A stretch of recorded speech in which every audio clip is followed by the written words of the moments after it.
मनते करी अति दूरी। सबसे ज्यादा भगवत प्रेम मार्ग में बाधक है काम। ये बहुत बड़ा शत्रु है। भगवान ने गीता जी में भी कहा, ये ज्ञानियों का शत्रु है। अज्ञानियों को तो मार के गिराए हुए ही है, लेकिन जो मार्ग में चलते हैं, विवेकवान हैं, जो सतमार्ग को पहचानने वाले हैं, जो इष्ट और गुरु से प्रेम करना चाहते हैं, उनके मार्ग में भी भयानक बाधा एक काम है। काम जब तक काम रहता है तब तक प्रेम नहीं, और जब प्रेम का प्रादुर्भाव होता है तो काम नहीं। प्रेम गली अति साकरी तामे दोनों समाये। तो काम कामना वासना मनते करी अति दूरी। बहुत कठिन बात है भाई। बातें सुनना, बातें करना सरल बात है, लेकिन कामना का त्याग करना, काम का त्याग करना बड़ा कठिन है।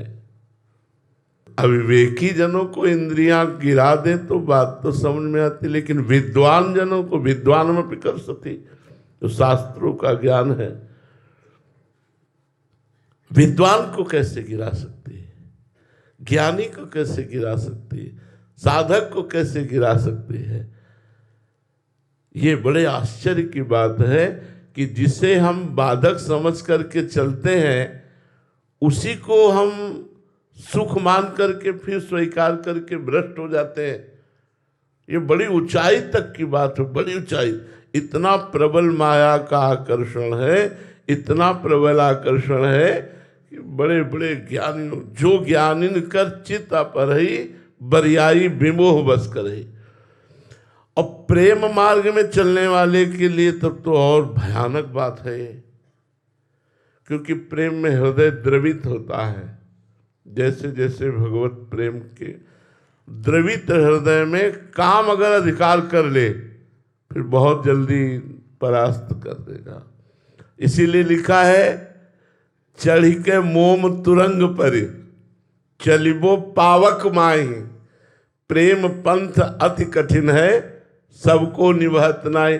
मोम के घोड़े पर बैठकर आग की ज्वाला से निकलना है प्रेम पंथ। मोम का घोड़ा आग की आंच लगते ही पिघल जाएगा, आग की ज्वाला से निकलना है प्रेम पंथ।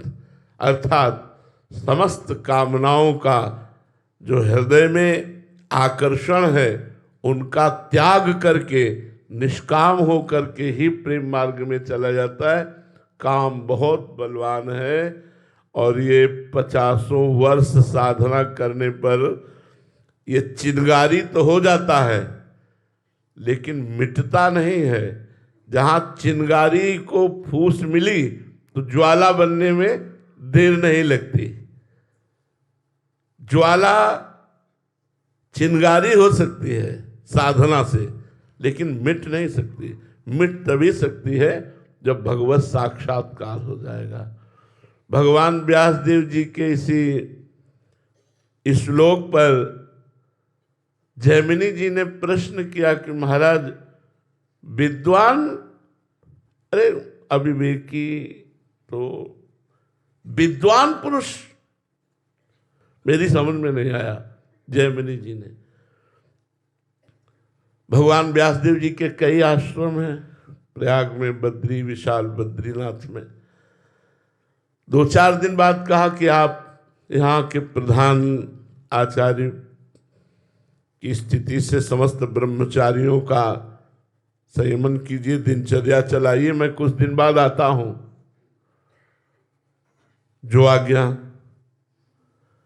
शाम का समय था, रिमझिम रिमझिम वर्षा हो रही थी।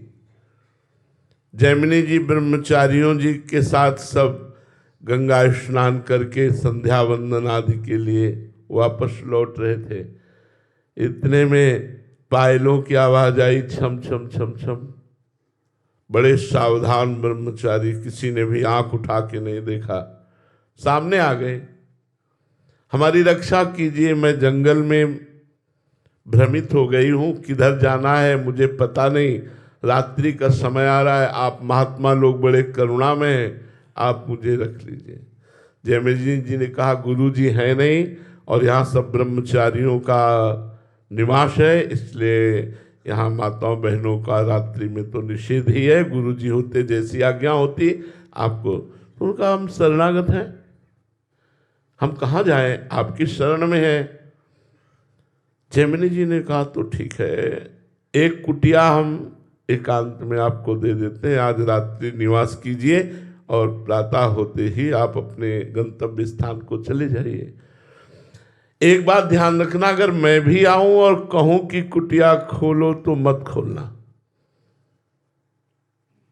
ठीक, अभी तक चरण देखे थे, श्याम चरण थे, उनके ऊपर नूपुर विराजमान थे। अब जब गए और गुरुदेव की वंदना करके जे ही ध्यानस्थ हुए तो वही श्याम चरण नूपुर सहित दिखाई दिए। उन्होंने विचार किया, जिसके चरण इतने सुंदर उसका रूप कितना सुंदर होगा और क्या नाम होगा। और इस जंगल में अचानक कैसे सामने कैसे आ गए,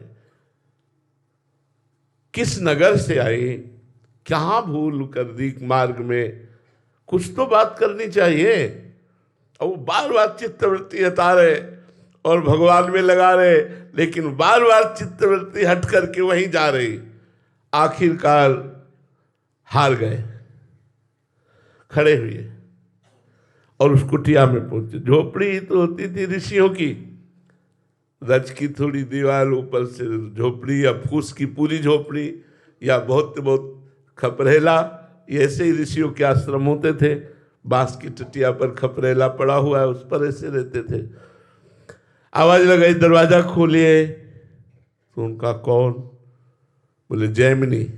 बोले नहीं, जयमिनी जी का भी आदेश था दरवाजा नहीं खोलना है, यदि मैं भी कहूँ तो दरवाजा तो नहीं खुलेगा। तो झोपड़ी या फूस या खपरेला हटाने में कितना टाइम लगता है। अब उनका लक्ष्य था मैं पूछूं कौन हो आप, मैं देखूं कैसा रूप है आपका। कूद गए। बलवान इंद्री ग्रामो विद्वानमपि करसति, कहां से कहां जे ही कूदे तो मुस्कुरा दिया। उस श्याम रूप धारणी भगवान की विश्व मोहिनी माया ने मुस्कुरा दिया। जयमिनी जी मुस्कुराहट देखते ही, मुस्कुराहट भगवान की माया का प्रगट स्वरूप है। जयमिनी जी ने कहा मुझे क्षमा कीजिए, मैं विवश होकर आया हूं। कोई बात नहीं, आपका नाम क्या है? मैंने नाम नहीं पूछा।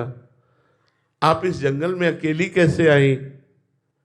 मुझे बहुत जानकारी की इच्छा है। और आपका क्या ब्याह हो गया है? तीनों प्रश्न।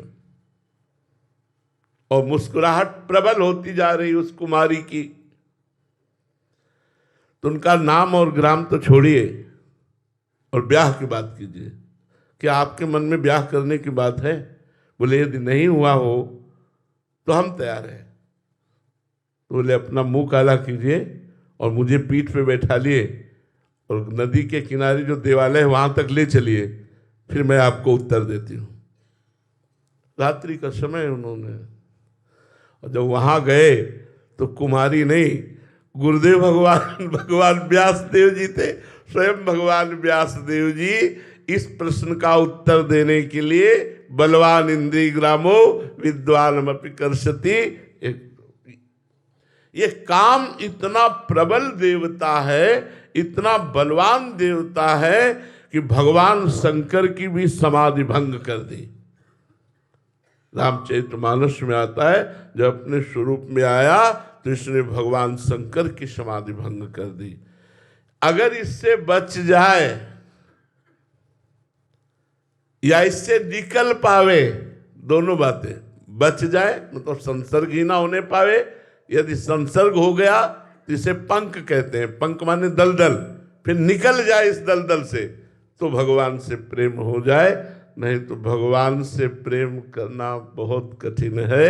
ये काम ही ऐसा प्रबल शत्रु है जो भगवान से प्रेम नहीं होने देता, भगवान से अपनापन नहीं होने देता।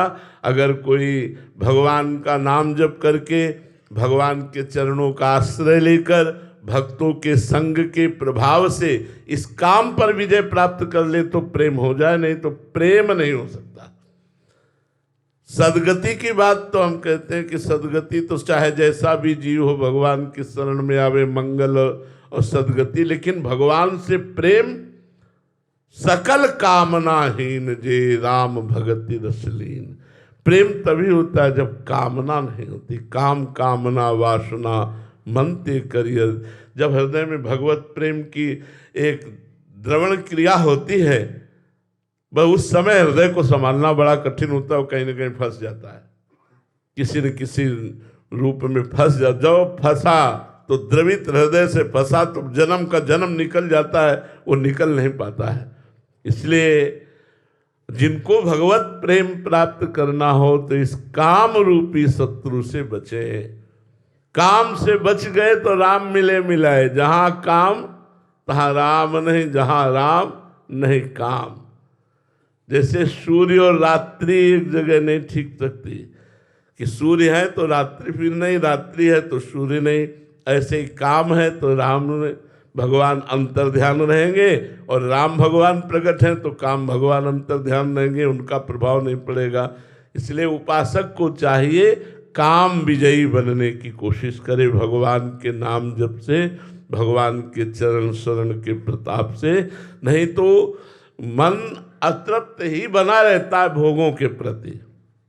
ज्ञान की बातें होंगी, भक्ति के कुछ आचरण भी होंगे, लेकिन काम लीला से पूर्ण निवृत्ति नहीं होगी। अंदर बैठे हो सब देख ले हो, काम लीला से पूर्ण निवृत्ति नहीं होगी, इसीलिए भगवत प्रेम नहीं है। नहीं, सहज में भगवत प्रेम हो जाए यदि काम का त्याग हो जाए। बहुत कठिन है ये बात, बहुत कठिन है ये बात। सब कुछ छोड़ दिया, खान पान और कपड़ा लत्ता सब कष्ट सह लिए, लेकिन इस मन की मार को सह पाना बहुत कठिन। बड़े बड़े टूट गए, ऋषि मुनि टूट गए, इसी बात पर टूट गए। जो यहाँ टूटे ना, जीत जाए, वो महापुरुष, वो भगवान का प्रेमी, वो भगवान का निजजन।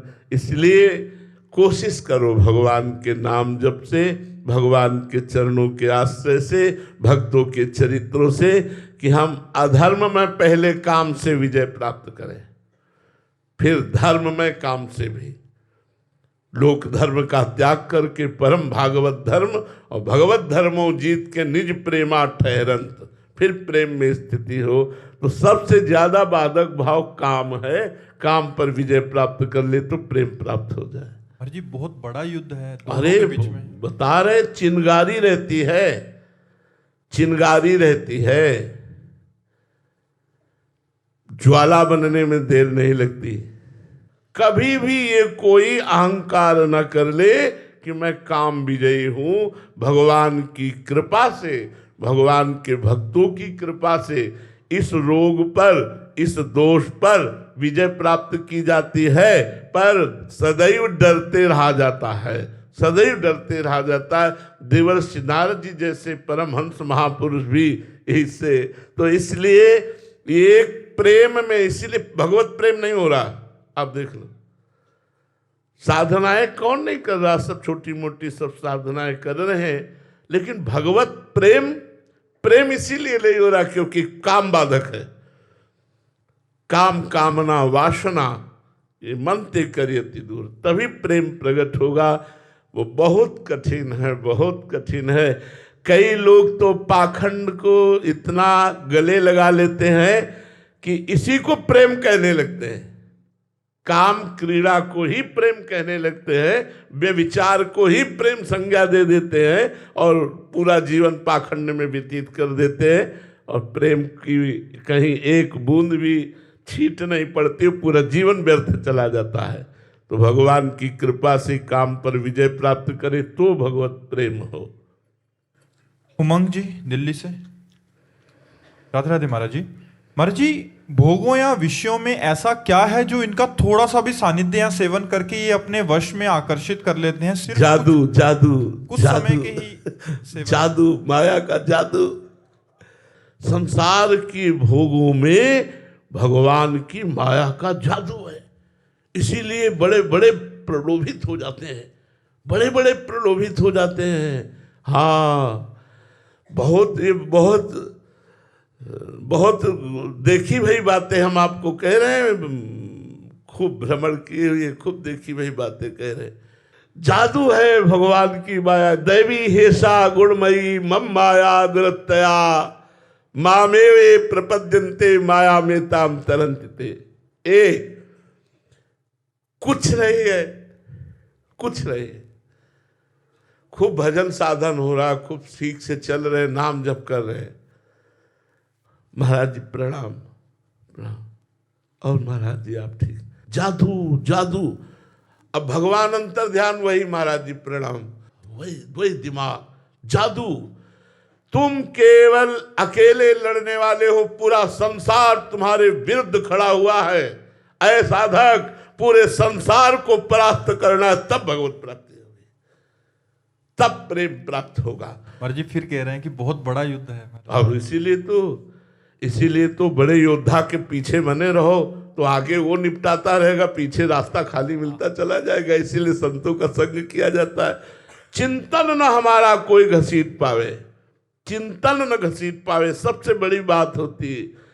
क्या है माया का कार्य? क्या है? चिंतन को घसीट करके समय व्यर्थ करवा देना। हमारा चिंतन न घसीट पावे। बहादुर वही साधना करने वाला साधक है जिसका चिंतन रुपया न घसीट पावे। विपरीत शरीर न, स्त्री साधक है तो पुरुष शरीर न घसीट पावे, पुरुष साधक है तो स्त्री शरीर न घसीट पावे। मान प्रतिष्ठा प्रणाम नमस्कार, ये कोई भगवत चिंतन न घसीट पावे, सो बहादुर। नहीं तो यही तो चिंतन घसीट करके इसी में तो लगाए हुए हैं। बहुत विचित्र माया, बहुत विचित्र भगवान की माया। हरि माया बलवंत भवानी, जाहि न मोह कवन अस ज्ञानी। ज्ञानी अज्ञानी नहीं, ज्ञानी जाहि न मोह कवन अस ज्ञानी। इसलिए बहुत सावधानी पूर्वक एक एक कदम गुरु कृपा के बल पर चला जाता है। खूब नाम जप करो, खूब भजन करो, तब इसमें जादू है। जादू, जादू का तमाशा है कुछ नहीं, है कुछ नहीं। खोदोगे तो सिर्फ कीचड़ ही निकलेगा, और ऊपर से दिखाई देता है। एक हार खो गया था किसी रानी का, तो राजा ने ऐलान कर दिया, जो हमारी रानी का ये प्रिय हार देगा, खोज करके उसे अपने समान राज्य प्रदान करूंगा। तो सब लोग खोजने के लिए निकले, तो एक नदी के किनारे लग गया, उसको हार दिखाई दिया, जल में कूद पड़ा, वहां कीचड़ मिला, फिर बाहर निकला, हार तो यहीं था, फिर कूद पड़ा, फिर कीचड़ मिला। सुबह से शाम होने जा रही थी, एक महात्मा निकले, राधे श्याम ये क्या कर रहा है? थोड़ी थोड़ी देर में कूदता है निकल जाता है, कूदता है निकलता, क्या है? तो उन्होंने देखा महात्मा मतलब निष्काम होते हैं, इनको कोई हार वार से मतलब तो है नहीं, अगर इनसे हम अपनी बात बता देंगे तो हमारा काम पूरा हो जाए। बोले महात्मा जी देखो वो हार है। तो बोले सीधे बोले, अरे अगर वहां हार होता तो तू सुबह से कूद रहा, अभी तक मिल जाता ना।